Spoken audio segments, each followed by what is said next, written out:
मित्रांनो, नरेंद्र मोदी यांनी वादळ असे संबोधून बोलणाऱ्या दाक्षिणात्य पॉवर स्टार कोनिडेला पवन कल्याण हे आंध्र प्रदेशचे उपमुख्यमंत्री कसे म्हणले? कल्याण यांनी 2008 मध्ये त्यांचा भाऊ चिरंजीवी याच्या प्रजाराज्यम पक्षाचे युवा शाखेचे अध्यक्ष म्हणून राजकारणात प्रवेश केला.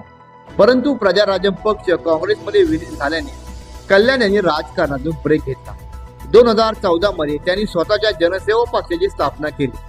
भाजपचे तात्काळचे पंतप्रधान पदाचे उमेदवार नरेंद्र मोदी यांची भेट घेऊन त्यांना पाठिंबा दिला. आंध्र प्रदेशमध्ये टीडीपी आणि भाजप युतीचा व्यापक प्रचार केला.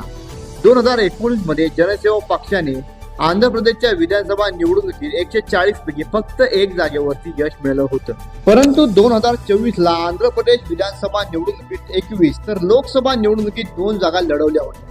लढवलेल्या सर्व 21 मतदारसंघात आणि लोकसभेमध्ये 2 जागांवरती जनसेवा पक्षाने यश मिळवलं आणि चंद्रबाबू